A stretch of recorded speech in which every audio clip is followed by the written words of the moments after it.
मांग पर नेपाल में आग लगी हुई है। अब तक 2 की मौत हो चुकी है। राष्ट्रवादी समर्थकों ने 3 अप्रैल तक का अल्टीमेटम दिया है।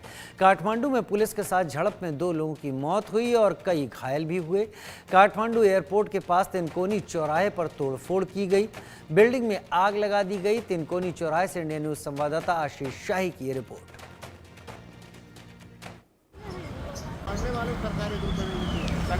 इस समय प्रधानमंत्री ओली जी के सबसे खास यानी कि नेताजी हमारे साथ में है, उनका परिचय पूछते हैं। सर, क्या नाम है आपका?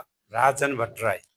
राजन सर, जिस तरह से हिंदू राष्ट्र को लेकर राजा को फिर से गद्दी बैठाने को लेकर बड़ा जन सैलाब उमड़ा और काफी तोड़फोड़, काफी नुकसान किया, क्या कहेंगे इस पर आप? ये तो संवैधानिक तरफ का हमारा जो प्रावधान है, हमने संविधान पीपुल के पार्टिसिपेटरी प्रोसेस से बना हुआ है। नेपाल का संविधान संविधान सभा का इलेक्शन एक नहीं 2 बार हुआ है। दूसरी बार हमने संविधान सभा का 601 सदस्य जो है बहुत इंक्लूसिव ढंग से संविधान बना है। तो डेमोक्रेटिक प्रोसेस का डेमोक्रेटिक कंटेंट का इस संविधान है। जिस तरह संविधान सभा ने वो बनाया उसी तरह इसको आगे बढ़ाना है। दूसरे रास्ता हम जा नहीं सकते हैं, क्योंकि हम संवैधानिक सर्वोच्चता, डेमोक्रेटिक नॉर्म्स, वैल्यू और शांतिपूर्ण तरफ से सोसाइटी को आगे बढ़ाने चाहते हैं। तो लोग चाहते हैं तो इलेक्शन में पार्टिसिपेट कर सकते हैं। इलेक्शन में बहुमत लाकर संविधान को 2/3 लाकर चेंज कर सकते हैं, उसमें प्रावधान रखकर जा सकते हैं। उसके बाद दूसरे कुछ भी रास्ता नहीं है। उस दूसरे रास्ता कोई भी जाना चाहते हैं तो वो गैर संवैधानिक है, गैर कानूनी है, उसको लेना मत करना चाहिए। उसके ज्यादा हिंसा के बाटों में तो कोई भी जाना नहीं चाहिए। सर, धरना प्रदर्शन तो लोकतांत्रिक का हिस्सा है, लेकिन जिस तरह से तोड़फोड़ किया गया, जिस तरह से आग लगा दिया गया, अभी हम कुछ देर पहले जहां पे हिंसा हुआ था वहां पे गए थे, जगह जगह बिल्डिंगें तोड़ी गई थी, जगह जगह नुकसान हुआ, मौतें भी हुई। इस पर आप क्या कहेंगे? वही तो हिंसा जिस तरह से बढ़ाया है राजावादी लोगों ने, राजा के नाम पर जिस तरह वो हिंसा में उतरे और लोगों को आगे लगाकर मारे हैं। वो आपने देखा, आपने बताया, सही बताया कि वो पत्थरों से निजी संपत्ति माथि जो कार्रवाई किया है, ये तो क्रिमिनल एक्टिविटीज है। तो क्रिमिनल एक्टिविटीज के माध्यम से जिस तरह राजावादी लोग जाने चाहते हैं, उनको कानून बमोजिम कार्रवाई होना चाहिए। कानून की तरफ से उनको कानून को दायरा में लाकर छानबीन कर उनको कार्रवाई करना चाहिए। यही है सर, क्या आपकी सरकार से जनता परेशान है? क्या महंगाई से परेशान है? क्या बेरोजगारी से परेशान है, जो फिर से राजा को लाने की मुहिम चल रही है? नहीं, लोकतंत्र आप जानते हैं, लोकतांत्रिक व्यवस्था में लोगों ने अपना अभिमत देने पाते हैं।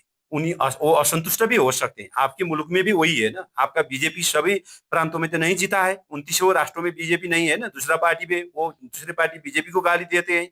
जो स्टेट में कांग्रेस को जीते हैं वहां कांग्रेस को गाली देते हैं। तो वो तो जहां भी है ना, इसीलिए तो हमने लोकतंत्र लिया है। लोकतंत्र में लोगों ने अपनो शांतिपूर्ण तरफ से अपना अभिमत देने का छूट है, हमारे देश में भी है। जो हिंसा के बाटो लेते हैं, हिंसा मचाते हैं, उसके बाद सत्ता में पुगने और शासन सत्ता को अपने कब्जा करने चाहते हैं, वो उसको छूट दुनिया में नहीं है, नेपाल में भी नहीं है। सर, 8 तारीख को एक बड़ा जन सैलाब नेपाल में आ रहा है राजा के समर्थन में। आपकी सरकार कितनी तत्पर है उन्हें काबू करने के लिए? और अगर पब्लिक की सुरक्षा की अगर बात की जाए, जिस तरह से आम पब्लिक का घर तोड़ा गया, जिस तरह से हत्या हुई, सर कितनी तैयारियों में आप लोग हैं? जरूर, उस पर हम बहुत गंभीर है। पब्लिक का प्रॉपर्टी का सवाल, पब्लिक का लाइफ का सवाल को सिक्योरिटी देने के लिए सरकार सक्षम है। सरकार ने देना ही पड़ेगा।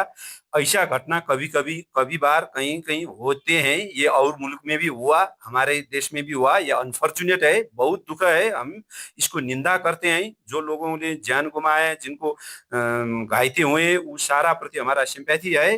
वो न होना नहीं चाहिए था, वो शांतिपूर्ण तरफ से जाना पड़े थे। इसीलिए हम बता रहे हैं कि जिन तरह ने कानून हाथ में लेकर उस तरह का गतिविधि किए हैं, राज्य उस पर कठोर बनकर उनको कानूनी दायरे में लाकर सत्य तथ्य जो है उनको बाहर ले रहे हैं, वो हम करेंगे। अभी भी इस खाल का गतिविधि में जो भी लोग आने चाहते हैं हिंसात्मक गतिविधि में, उसमें आने का छूट नहीं है।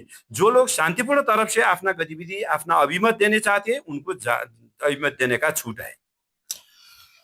सर, फिर वही सवाल, कि जिस तरह से पब्लिक आ रही है नेपाल में, जो अभी तक हम लोग को जानकारी मिल रहा है कि 8 तारीख को बड़ा जनसैलाब आ रहा है। तो क्या आपका क्या मत कोई है, जगह क्या कोई जगह निर्धारित है जहां पे धरना प्रदर्शन करेंगे? उन्होंने अभी तक तो घोषणा नहीं की। आप तो पहले आप घोषणा कर रहे हैं ये मामले में, लोगों ने उन्होंने अभी तक नहीं, वो तो गिरफ्तार हुए हैं, वो आंदोलनकारी जो कहते हैं उन्होंने हिंसा में संलग्न हुआ है। दूसरे लोग जो उसका कमांडर बनाया था वो अब बेपत्ता है, उनको प्रहरी खोज रहे हैं। उनका हिंसा और फौजदारी की तरफ से उन्होंने क्राइम किए करने के बाद, इसीलिए अभी वो कैसे आ रहे हैं इसके बारे में आप जैसे बता रहे हैं वैसे स्थिति नहीं है, नहीं हो जाएगा। अभी जो शांतिपूर्ण तरफ से, शांति के तरफ से अपना अभिमत देने के लिए वो आते हैं, तो सरकार ने उसको उचित तरफ का स्थान जो दिया था, विगत में वो हुआ था, ये 2 दिन के पहले ऐसे हुआ था हमारे नेपाल में, तो वो नेपाल में लेकिन उस सर होने कहीं का ना छूट कहीं है। धरना प्रदर्शन तो हर जगह होता है, हर देश में होता है, लेकिन किसी ऑफिस में घुस जाना, वहां के डॉक्यूमेंट्स को आग लगा देना, वहां के कंप्यूटर को तोड़ देना, यानी कि एक एक चीज करना, तो क्या ऐसे लोग चिन्हित किए गए हैं, उनकी गिरफ्तारियां हो रही हैं? जरूर उनको चिन्हित कर रहे हैं, इसीलिए तो मैंने बता रहे हूँ आप, वो इसमें जो क्रिमिनल एक्टिविटीज में इन्वॉल्व हुए हैं, वो क्रिमिनल एक्टिविटीज में करने वाले लोगों को वो पहचान कर ले रहे हैं, इसीलिए उन्होंने गिरफ्तार भी किए हैं। 123 लोग अभी तक गिरफ्तार हो चुके हैं, तो उसको और को भी वो खोज रहे हैं, जो उनसे प्रमाण जुटाया कर उनको जो इन्वॉल्व हुआ उनको सरकार नहीं छोड़ेगी। सर हमने हर ऑफिस में जाके देखा, सुरक्षा व्यवस्था काफी पुख्ती है, क्योंकि हर जगह फोर्स, हर ऑफिस के बाहर फोर्स पूरी तैयार खड़ी है। नेपाल की अगर बात करें, नेपाल के काठमांडू में पर्यटक पूरे ऑल ओवर वर्ल्ड से आते हैं, उनकी सुरक्षा को देखते हुए क्या कुछ खास इंतजाम किया गया सर? जरूर आप देखिए कि नेपाल में जो भी हुआ, विगत में भी हम आंदोलन में था, कोई भी पर्यटक को कहीं भी उनका दखल नहीं दे पाए। तो ये नेपाल का हिस्ट्री है। हमारा अतिथि देवो भव, तो वो अतिथि को सत्कार करने का हम प्रैक्टिस से, ये मुख से नहीं, हम प्रैक्टिस में भी हम वो करते हैं, वो हो रहा है, तो अभी भी होगा। और देश में शांति सुरक्षा के सवाल पर सरकार गंभीर है, उन्होंने बहुत इनको फॉर्म उसमें सीरियसली लेकर फॉर्म पोजीशन ले लिया है, उनको मेंटेन कर कर आगे बढ़ते हैं। और आगे बढ़ेंगे इस वक्त की हेडलाइंस के साथ।